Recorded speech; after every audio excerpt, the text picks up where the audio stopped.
mtu wa kwanza kupinga sifa za Allah subhanahu wa ta'ala. Aliuliwa mtu huyo, alichinjwa na Khalid ibn Abdullah, tawala wa Iraq. Assalamu alaykum wa rahmatullahi wa barakatuh. Innal hamdalillah nahmaduhu wa nasta'inuhu wa nastaghfiruh wa na'udhu billahi min shururi anfusina wa min sayyiati a'malina. من يهده الله فلا مضل له ومن يضلل فلا هادي. حاضر wetu ambao tuliahidiana kwamba ni muendelezo wa rudud dhidi ya Sheikh Yusuf Diwani, Allah amuongoze yeye na sisi. Lakini ayuha nas, miongoni mwa vikao vyenye baraka, vikao vyenye khairi, ni vikao vya kuisoma ilmu na kujifundisha dini ya Allah jalla wa ala. Walau alima an-nas ma fi hadhihi al-majalis la atawha walau habwan. Lau kama watu wangejua yanayopatikana katika vikao kama hivi vya ilmu, wangevijia ijapo kwa kusota. Mtu kakatoa miguu yake akapelekwa machela mpaka kwenye majalis za ilmu. Walakin akthara an-nas la ya'lamun. Lakini watu wengi hawajui fadhila za kukaa katika vikao vya ilmu. Huenda ukakaa katika vikao vya ilmu ukasikia maneno ambayo ni sababu ya kuingia katika janna, kwa sababu mabadiliko ya Waislamu na ustawi wa Uislamu unapatikana katika vikao vya elimu. Watu wanaepukana tabia mbaya walizokuwa nazo, mazoea waliokuwa nayo na ada mbalimbali zisizokuwa za dini, kwa sababu ya kujifunza elimu. Na ndio maana Allah subhanahu wa ta'ala amemtuma mtume wetu Muhammad sallallahu alaihi wasallam liyuallimana alkitaba was-sunnah wa in kunna min qabl la fi dhalalin mubin, ili atufundishe sisi Qur'an na Sunna. Na kwa hakika tulikuwa kabla ya ujio wa mtume wetu Muhammad sallallahu alaihi wasallam tuko katika upotevu wa wazi, na haya ameyasema Allah jalla wa ala katika suratu Al-Imran, laqad manna Allahu 'ala al-mu'minin, hakika Allah ameneemesha juu ya waumini, idh ba'atha fihim rasulan min anfusihim, wakati alipopeleka mjumbe atokanaye na wao, yatlu 'alayhim ayati, anazisoma juu yao aya zake Allah, wa yuzakkihim, na anawatakasa wao, wa yuallimuhumul kitaba wal hikma, na anawafundisha wao Qur'ani na Sunna. Hilo ndio lengo kuu la ujio wa mtume Muhammad sallallahu alaihi wasallam. Wa in kanu min qablu la fi dhalalin mubin, na kwa hakika walikuwa kabla ya ujio wa mtume Muhammad sallallahu alaihi wasallam wako katika upotevu wa wazi. Kwa hiyo ilmu ni kitu kikubwa na vikao vya ilmu vina baraka, bali mtume sallallahu alaihi wasallam anasema majtamaa qaumun fi baiti min buyutillah, hawakusanyiki watu katika nyumba miongoni mwa nyumba za Allah, yatluna kitaba Allah wa yatadarasunahu fima bainahum, ikawa wanakisoma kitabu cha Allah na wanafundishana katika kitabu cha Allah yaliyopo baina yao, yani katika jambo lao la dini ya Uislamu, illa nazalat alaihimus sakina, isipokuwa hushuka juu yao utulivu ambao haumithiliki. Mtu anajihisi raha ya nafsi yake anapokaa katika vikao vya ilmu, hali ya kuwa na ikhlas, amekusudia kupata ilmu na fawaid. Allah akamsaulisha mambo yote ya kidunia, akawa anaifikiria akhiratu, kumpa utulivu ambao unatoka kwake Allah jalla wa ala. Nazalat alaihimus sakina wa ghashiyatuhumur rahma, na huwafunika wao rehma ya Allah jalla wa ala. Wa haffatuhumul malaika, na malaika huwazunguka watu hao. Wa dhakarahumullahu fi man inda, na Allah huwataja kwa khairi kwa wale walioko kwake katika malaika, almalaikatul muqarrabun. Ambiangalieni waja wangu hawa wanavyonitaja, nasallallahu yaj'alana minhum. Kwa vikao kama hivi ni vikao vyenye khairi. Ayuha nasu ibadallah, ndugu zangu waislamu, kama mnakumbuka katika khutba zilizopita, khutba 3, ikiwa tunamjibu bwana mmoja akiitwa Yusuf Diwani, Allah muongoze, atuongoze sisi, athibitishe juu ya haki na atufishe juu ya haki hii. tulikuwa tukizungumzia jambo la uluullah subhanahu wa ta'ala, sifa ya kuwa Allah juu ya arsh na kuwa Allah yuko juu ya viumbe wote. Allah yuko juu ya mbingu saba, Allah yuko juu ya arsh, yuko juu ya kila kiumbe. Tukalieleza hilo kwa ufafanuzi ambao kwa wale waliohudhuria kwa kiasi fulani walielewa. Miongoni mwa mambo muhimu ya kuyajua ni haya: kujua sifa za Allah subhanahu wa ta'ala alizojisifia yeye mwenyewe nafsi yake ni jambo la muhimu, na ndio maana ahlul ilmi wametunga vitabu mbalimbali vya kuyaelezea hayo. Ndugu zangu Waislamu, mambo kama haya ya kuanza kuelezea suala la uluullah au sifa za Allah kwa ujumla na kiminyano baina ya Waislamu, mambo haya hayakuwepo katika zama za maswahaba wa Mtume sallallahu alaihi wasallam, kwa sababu wao walikuwa ni Waarabu khullas na walielewa Kiarabu. Walipoambiwa yad, kwamba Allahu lahu yadan, kwamba Allah ana mikono miwili, wao walikuwa washaelewa kwamba Allah ana mikono miwili, kwa maana ya mikono miwili. Allah yuko juu ya arsh, wao waliamini na kuelewa kwamba Allah yuko juu ya arsh.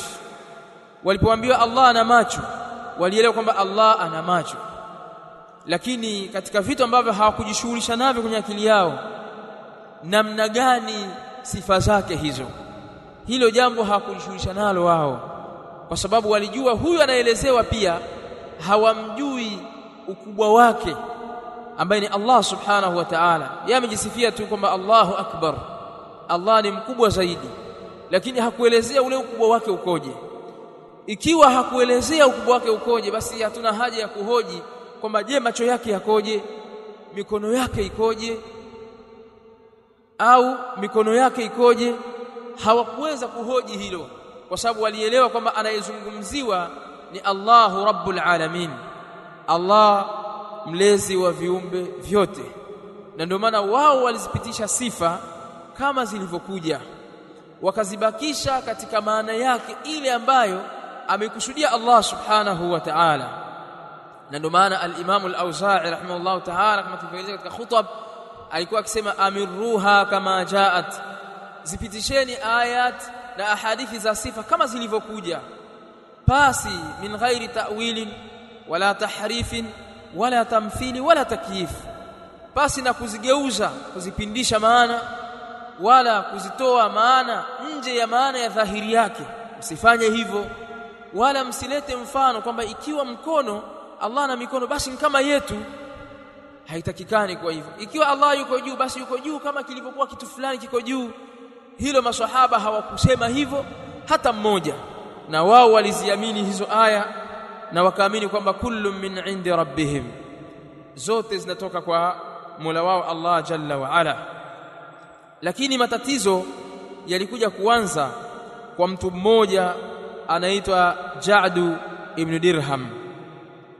Huyu bwana huyu ndiye mtu wa kwanza kupinga sifa za Allah subhanahu wa ta'ala, alipoanza kuzitia katika akili yake na kuzitafakari kwamba sasa mimi naona Allah akiwa ana mikono basi ni kama yetu, tutakuwa tumemfananisha Allah.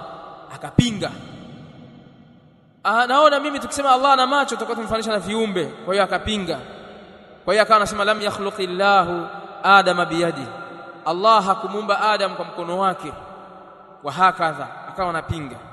Lakini mtu huyo, kwa sababu kipindi hicho kilikuwa cha uhai wa Uislamu, aliuliwa. Mtu huyo alichinjwa na Khalid ibn Abdullah aliyekuwa mtawala wa Iraq. Huyu bwana, huyu mtawala alisimama katika siku ya Udhiya tarehe 10 ya Dhulhijja, akasema ilikuwa mwaka 124 ndio mwaka aliouliwa huyu Ja'd bin Dirham.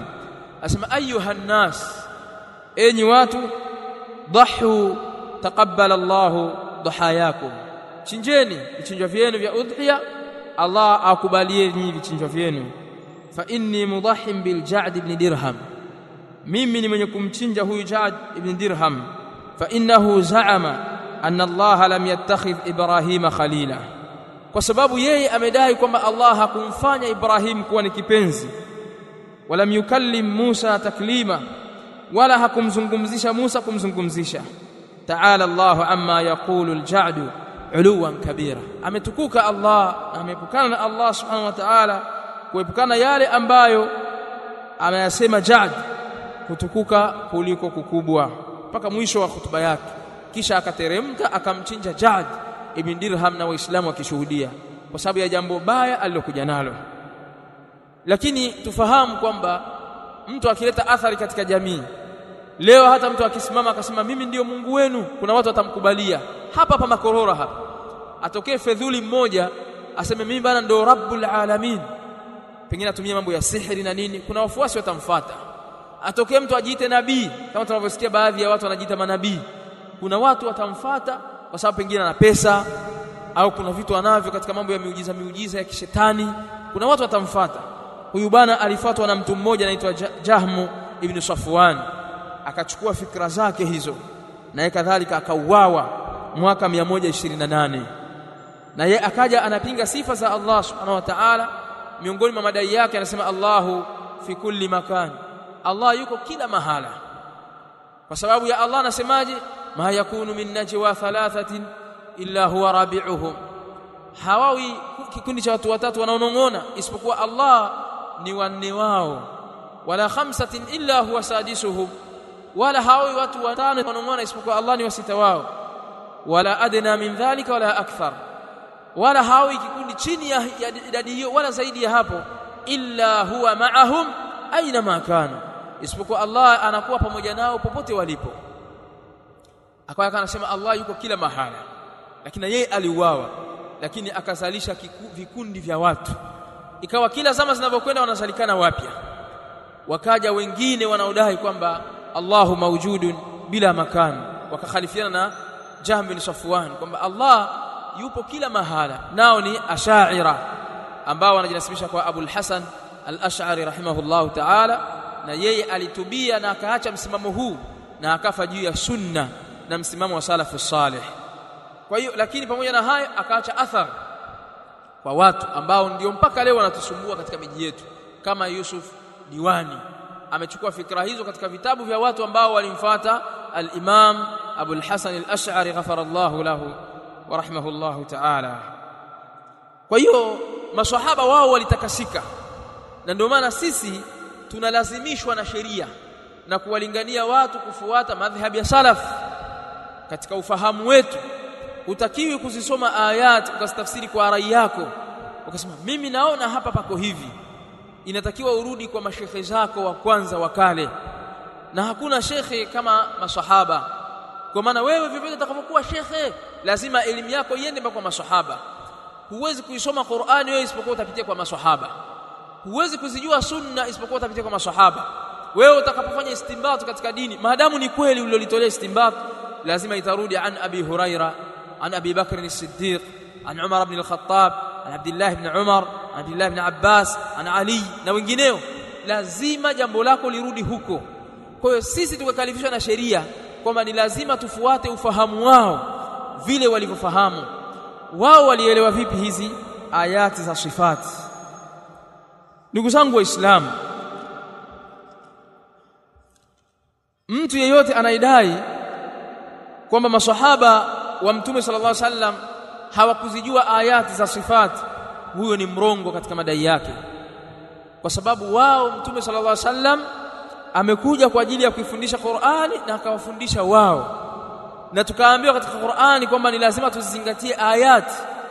Allah subhanahu wa ta'ala anasema kitabun anzalnahu ilayka mubarakun liyadabbaru ayatihi waliyatadhakkara ulul albab.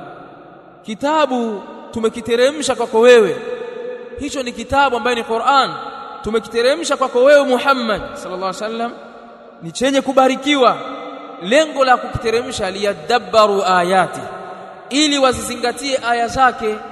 Sasa vipi watu watazingatia ayati na hali ya kuwa hawajui maana zake, na hali ya kuwa Qur'an imejaa ayati za sifati, sifa za Allah subhanahu wa ta'ala, alafu atokee mtu aseme kwamba aya za sifa hizi tunaziacha kama zitulivyo, haziruhusiwi kuelewa kujua maana yake, kwa maana zaachwa hivyo hivyo. Kusema istawa unasema istawa, wafanya tafwidh, kwa sababu katika misingi waliokuwa nayo Ash'ari wanasema katika maneno aliyosema kwamba wa kullu nassin awhama tashbiha, kila nasi yoyote ambayo inadhanisha kumfananiza Allah subhanahu wa ta'ala, au wilhu au fawid wa rum tanziha, wewe awil aya hiyo, kwa maana ilete maana ya isiyokuwa ya dhahiri yake, ndio maana ya ta'wili wanayokusudia wao, au fawid au egemeza maana yake kwa Allah kwamba Allahu a'lam, wasema arrahmanu 'ala al-'arshi istawa, Allahu a'lam, Allahu lahu yadani, Allahu a'lam, wa hakadha, kwamba wewe sema Allah ndiye anayejua zaidi, mimi sijui. Warum tanziha, na kusudia kumtakasa Allah subhanahu wa ta'ala. Msingi huu ni wa Ash'ari na umetolewa na Ash'ari tena miaka ya 1000 na yani hakuna salafi hata mmoja aliyekuja na msingi huu zaidi ya Ibrahim al-Laqani, ndiye aliyekuja na msingi huu katika kitabu chake Jawharatut Tauhid, ndiye aliyekuja na msingi huu. Sisi tuwauliza, huu msingi ni salafi gani aliyewatangulia akaja na msingi huu katika maswahaba au tabi'un au atba'u tabi'in? Ni nani katika wao aliyekuja na msingi huu? Hawezi kuleta majibu. Lakini kadhalika Allah jalla wa ala anatuambia, wa anzalna ilaika dhikra, na tumeteremsha kwako wewe Qur'an, litubayyina linnasi ma nuzila ilayhim, ili uwabainishie watu kile ambacho kimeteremshwa kwao. Ndio malengo makuu ya Qur'an, ili Mtume SAW aibainishe kwa watu kile ambacho kimeteremshwa kwao. Vipi utasema aya za sifati Mtume SAW hakuzibainisha kwa watu? Inawezekana vipi? Ni jambo halikubaliki mbele ya al-sunnah wal jamaa. Bali Allah yaqul, afala yatadabbaruna al-Qur'an, hivi hawazingatii hii Qur'an, walau kana min indi ghairi Allah lawajadu fihi ikhtilafan kathira, lau kama ingekuwa inatoka kwa asiye kwa Allah wangekuta ikhtilafu nyingi. Allah akawaambia, afala yatadabbaruna al-Qur'an, hivi hawaizingatii hii Qur'an? Vipi mtazingatia Qur'ani hali ya kuwa hamjui hiyo Qur'an? Inawezekana vipi? Ni jambo haliwezekani. Bali Mtume sallallahu alaihi wasallam alibainishia aya, ikafikia hatua maswahaba wa Mtume sallallahu alaihi wasallam hakuna aya hata moja atakayosoma wewe isipokuwa wanajua ilishuka wapi na kwa nini imeshuka na ni lini imeshuka na maana yake ni nini. Walizijua kila aya zilizoshuka kwa Mtume sallallahu alaihi wasallam. Kadhalika katika kuonesha kwamba hizi aya zinajulikana maana zake, aya za sifati zinafahamika maana zake, ni maneno ya Imam Malik rahimahullahu ta'ala alipokuja yule mzushi akamuuliza kaifa stawa, namna gani Allah yuko juu ya arshi. Kwa maana huyu mzushi alikuwa anajua kwamba arrahmanu ala al-arshi stawa, Allah mwingi wa rehema yuko juu ya arshi, lakini alikuwa anauliza ni ipi kaifia ya uwepo wa Allah juu ya arshi. Kwa maana alistiwa'u ghairu majhulin, istiwa si kitu ambacho hakijulikani, bali inajulikana kwa Waarabu. Ukisema istawa bimaana ala wartafa. Lau kama angekuwa hajui maana yake angeuliza ma maana istiwa, ni nini maana istiwa? Akauliza kaifa stawa, namna gani Allah yuko juu ya arshi. Imam Malik akamjibu akamwambia alistiwa'u ghairu majhulin, istiwa sio kitu ambacho hakijulikani, wal kaif ghairu ma'qulin au ghairu ma'lumin. Imekuja riwayat tofauti, na kaifa haijulikani, wal imanu bihi wajib, na kuamini istiwa Allah subhanahu wa ta'ala ni wajib, wasualu anhu bid'a, na kuuliza kaifia kwa namna gani Allah yuko juu ya arsh ni jambo la bid'a. Kadhalika juu ya kuonyesha kwamba salaf walikuwa wanajua maana ya ayat za sifat za Allah subhanahu wa ta'ala ni maneno ya Abu al-Aliya Rafi' ibn Mihran al-Basri aliyefariki mwaka 90. Huyu anasema istawa ila as-samaa bimaana irtafa.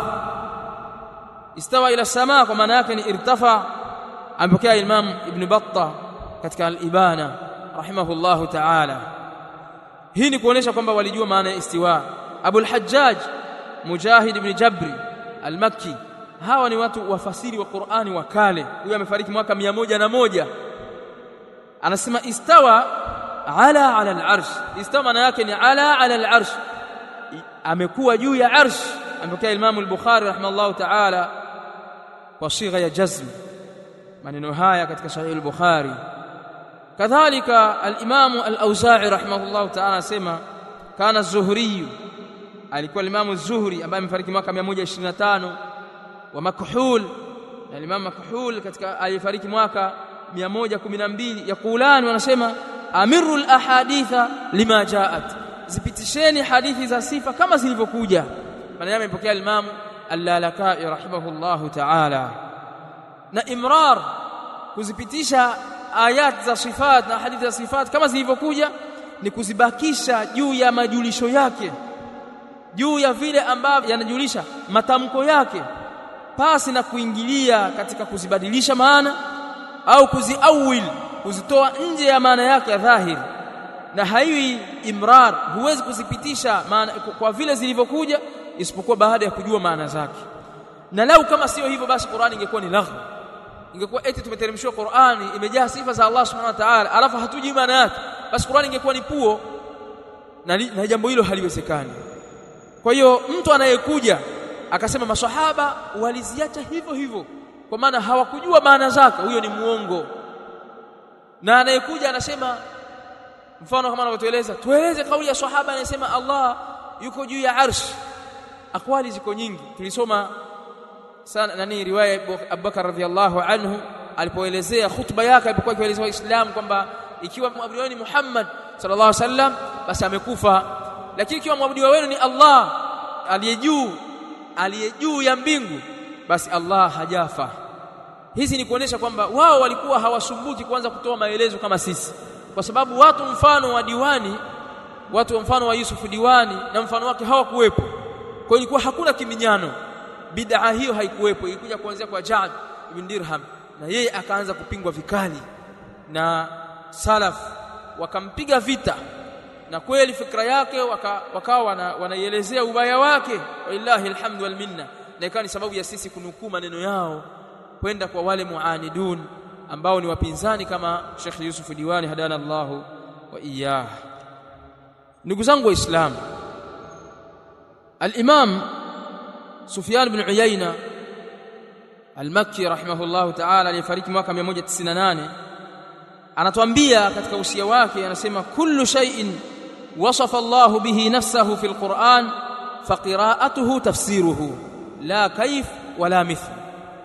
Kila kitu ambacho amejisifia nacho Allah subhanahu wa ta'ala kwenye nafsi yake katika Qur'an, kusomwa kwake ndio tafsiri yake.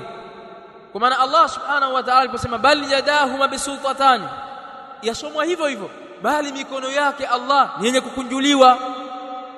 Unaambiwa wewe umeleta, kama wanachuoni wanasema min ghairi tafsiri, pasi na tafsiri, si kwa Kiarabu wala Kiajemi. Maana yake ni kwamba kuanza kuleta kaifia. Sasa Allah kama ana mikono kama ya tembo, Allah kama ana mikono kama ya binadamu, ana mikono kama ya jini. Hiyo ndio maana ya tafsiri.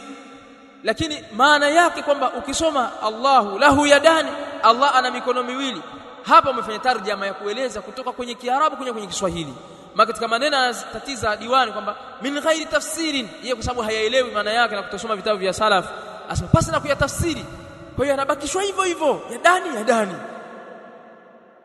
Lakini pamoja na hayo yeye atafsiri, asema kuwa, yani wao ndio wanaofanya ta'wili. Sasa wakabadilisha maana yake kwamba maana ya dani hapa ni kuwatani, nguvu mbili, kwa maana Allah ana nguvu mbili, sio au nini? Tafsiri yake yenyewe anataja sema kuwatani, nguvu mbili za Allah subhanahu wa ta'ala. Kwa hiyo Allah ana nguvu mbili, jambo haliko hivyo. Maana ya kuzibakisha katika maana zake vile zilivyokuja niko tusiletea takyif. Ndio maana anasema la kaif wala mithl. Imam Sufyan ibn Uyayna anasema hakuna kaif, namna gani Allah ana mikono miwili, namna gani Allah yuko juu ya arshi. Hayo ndio makosa yanayokataliwa katika Uislamu. Uruhusiwi kuleta kaif wala kuleta mfano kusema kama ni hivi basi ni hivi. Basi hilo ndo maana ya nini? Ndo maana ya kaif. Kadhalika al-Imam Abu Abdullah Muhammad ibn al-Hasan al-Shaybani rahimahullah ta'ala faqih al-Iraqi asma ittafaqa al-fuqaha ittafaqa alfuqaha kulluhum min almashriq ila almaghrib, wameafikiana mafaqih, yani wanawazuoni wa fiqh wote kutokea mashariki mpaka magharibi, ala al-iman bil-Qur'an wal ahadith, juu ya kuamini Qur'ani na hadithi, allati jaa biha athiqat, ambazo wamekuja nazo kwazo thiqat, yani watu waaminifu waliozipokea hizo ayat na kuzipokea hadithi za Mtume sallallahu alayhi wasallam, an Rasulillah sallallahu alayhi wasallam, kutoka kwa Mtume sallallahu alayhi wasallam, fi sifati Rabbi azza wa jalla, katika sifa za Allah hali ya kuwa ni mshindi na hali ya kuwa ni mtukufu, min ghairi taghyirin, pasi na kuzigeuza maana zake, wala wasfin, wala kuzisifia maana zake, kwamba ikiwa Allah yuko hivi ndio takyif. Sasa hiyo kwamba ikiwa Allah na mikono basi kama ya fulani au kama ya wanadamu, hiyo ndio inakatazwa. Wala tashbihin, wala pasi na tashbihi. faman fassara al-yawma shay'an, atakayetafsiri kitu chochote leo kwa maana kuawil maana yake, yani akaleta takyif, akaleta namna au akaleta mfano, ndio tafsiri anayokusudia hapo. Asema faqad kharaja mimma kana alayhi an-nabiy sallallahu alayhi wasallam wa faraqa al-jamaa, huyo atakuwa ametoka nje ya kila alichokuja nacho Mtume sallallahu alayhi wasallam na ametengana na jamaa ya Waislamu. Fa innahum lam yasifu wa lam yufassiru, kwa sababu wao hao salaf Waislamu waliotangulia na wale waliofuata njia salaf hawakusifia sifa za Allah subhanahu wa ta'ala, wala hawakustafsiri, yani kuanza kuleta namna zilivyo kwamba ikiwa hivi iko hivi. Wao walibaki katika vile zilivyokuja sifa za Allah subhanahu wa ta'ala, walakin aftau bima fil kitabi was sunna thumma sakatu, lakini wao walitoa fatwa kwa kile vilivyo katika kitabu na sunna kisha wakanyamaza. faman qala biqawli jahmin faqad faraqa aljamaa, atakayesema kauli ya Jahm bin Safwan, huyu atakuwa ametengana jamaa, li'annahu qad wasafahu bi sifati la shay, kwa sababu yeye amemsifia kwa sifa ambazo hakuna kitu. Al-Imam al-Lalakai rahimahullah ta'ala amepokea maneno haya katika sunna.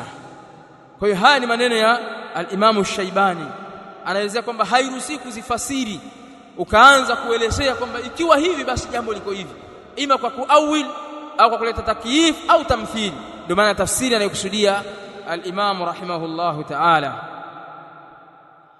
Al-Imam Ibn Rajab al-Hanbali rahimahullah ta'ala alikuwa akiwaelezea watu wapinzani wa sifa za Allah jalla wa ala na wanaopinga ayati na sifati, aya za sifa au ahadithi za sifa za Allah subhanahu wa ta'ala katika jambo la nuzul. Asema waqad i'tarada ba'd man kana ya'rifu hadha ay ilma an-nujum, na hakika wamepinga baadhi ya wale waliokuwa kilijua hili, yani elimu ya nyota, ala hadithi an-nuzul thuluth al-layl al-akhir, juu ya hadithi ya kushuka theluthi ya mwisho wa usiku. Waqala thuluth al-layl yakhtalifu bi ikhtilafi al-buldan, na wakasema ile theluthi ya usiku inatofautiana kutokana na kutofautiana miji. Yani mfano leo sisi ikiwa ni usiku wa manane, basi Marekani pengine ni mchana, sio? Au sehemu fulani ndio waingia usiku, yani kutofana na kutofautiana. Fala yumkin an yakuna an-nuzulu fi waqtin muayyan, haiwezekani kushuka kwa Allah subhanahu wa ta'ala kukaa katika wakati maalumu. Kwa hiyo nyinyi ahlus sunna, nyinyi mawahabi kama anavyoita bwana Yusuf Diwani, nyinyi mawahabi mkisema Allah anashuka tena kwa dhati yake, yeye mwenyewe kwa nafsi yake anashuka, kwa hiyo kwamba jambo hilo haliwezekani, kwa sababu thuluthul layl yakhtalifu bi ikhtilafi albuldan, kwa sababu theluthi ya usiku inatofautiana kwa kutofautiana miji. Sasa Allah atajigawaje? Haya maneno shai kuyazungumza bwana Yusuf Diwani, na kila mzungumzaji katika muattila hawa anayezungumza maneno kama haya. Sasa sema wa ma'lumun bid-darura, na linalofahamika kwa ulazima min dini al-Islam, katika dini ya Uislamu, qubhu hadha al-i'tirad, ni ubaya wa upinzani huu, wa anna ar-rasul sallallahu alayhi wasallam wa khulafa'ahu ar-rashidin, na kwamba mtume sallallahu alayhi wasallam na makhalifa wake waongofu, lau sami'u man ya'taridu bihi, lau kama wangemsikia yule ambaye anapinga haya mambo haya, akaanza sasa Allah atashuka vipi kwa nafsi yake? Je, akishuka kutoka kwenye mbingu kuja kwenye wingu kutoka kwenye arshi kuja mbingu ya dunia, huko juu amwacha nani? Wangemsikia mtu kama huyu, lama nadharuhu, wao wasingeanza kufanya naye mjadala kama tunavyofanya sisi, bal badaru ila uqubatihi, bali wangekimbilia katika kumwadhibu mtu huyo. Yani mtu kama Sheikh Yusuf Diwani, Allah muongoze, maswahaba wangemsikia upumbavu wake na uleta huko katika sifa, wao wasingeanza kumjadili kwamba wewe wasemaje, Allah asema hivi. Wangemuita na kumtandika bakora au kukatilia mbali shingo yake. Kadhalika wa ilhaqihi bi zumrati almukhalifin almunafiqin almukaththibin, na kumuunganisha pamoja na kikundi cha watu wenye kukhalifu, wanafiq, watu wenye kumkadhibisha Allah subhanahu wa ta'ala. Ibn Rajab al-Hanbali amefariki mwaka 795. Anaelezea madhhabi ya salaf namna walivyokuwa kwa jambo hili, kwamba wao hawakuleta ikhtilafu katika mambo haya. Kwanza kueleza sasa Allah kama ashuka vipi? Sisi hatuwezi kukubali. Allah hashuki, bali anashuka ni amri yake. Mambo hayo hayakuwepo. Na akwali ziko nyingi za kuelezea mambo haya.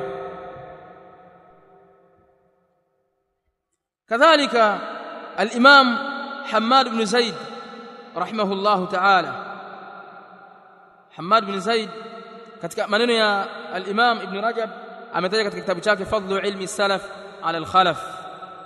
Kadhalika al-Imam Hammad ibn Zaid rahimahullahu ta'ala ifariki mwaka 179. Kiotaja wanachuoni hawa sio kwamba ni wajuzi, kwamba sasa hivi tuko 1446. Huyu amefariki mwaka 179. Tunafahamiana, hawa ndio salaf waliotangulia. Sasa yeye anasema inma yaduruna ala an yaqulu laysa fi samai ilah, hakika wanazunguka hawa Jahmiya, sababu kipindi hicho kulikuwa kuna kina Jahmiya, watu wanajinasibisha kwa Jahm ibn Safwan wakaitwa Jahmiya. Wao wanazunguka juu ya kusema kwao kwamba hakuna huko juu Mola, huko juu ya mbingu hakuna Mola aabudiwe kwa haki, yani al-Jahmiya, anakusudia majahmiya. Qultu, ninasema mimi, maqalatu salaf, maneno ya salaf, wa a'immati sunna, na viongozi wa sunna, yani maimamu wa sunna, bali sahabatu wallahu wa rasuluhu wal mu'minun, bali masahaba na Allah na mtume wake na waumini, anna Allah azza wa jalla fi samaa, kwamba Allah subhanahu wa ta'ala yuko juu ya mbingu, wa anna Allah 'ala al-'arsh, na kwamba Allah yuko juu ya arsh, wa anna Allah fawqa samawatihi, na kwamba Allah subhanahu wa ta'ala yuko juu ya mbingu zake, wa annahu yanzilu ila samai dunya, na kwamba Allah anateremka mpaka mbingu ya dunia. Wa hujjatuhum ala dhalik, na hoja yao juu ya hilo, an-nusus wal athar, ni nusus katika Qur'an na sunna za Mtume sallallahu alaihi wasallam, hawatoki nje hapo. Hivyo ndio walivyokuwa salaf. Kwanza Allah subhanahu wa ta'ala amelithibitisha hilo katika Qur'an, ar-Rahmanu 'ala al-'arshi istawa, amintum man fi as-samaa ilayhi yas'adu al-kalimu at-tayyib wal 'amalu as-salih yarfa'uhu, na aya mfano wa hizo zinaelezea juu ya kuwepo Allah subhanahu wa ta'ala, huwa al-qahiru fawqa ibadihi. Zote hizi ni ayat zinazoelezea kwamba Allah jalla wa ala yuko juu ya arsh. Na Mtume sallallahu alaihi wasallam, ala ta'manuni wa ana aminu man fi as-samaa, hivi amniamini mimi hali ya kuwa mimi nimeaminiwa na yule ambaye yuko juu ya mbingu, ambaye ni Allah jalla wa ala. Ala kulli hali zimekuja hadithi mbalimbali za kuelezea haya, na ndio maneno ya salafu salih, kama tulisema maneno ya athari ya Abu Bakar radhiyallahu anhu na hawa mfano wake. Huyu ni katika salaf Hammad bin Zaid rahimahullahu ta'ala, utapenda katika kitabu Ar-Radd 'ala al-Jahmiyya ameyataja maneno haya Hammad ibn Zaid rahimahullahu ta'ala. Ayuha nas, maneno ya salaf ni maneno mengi,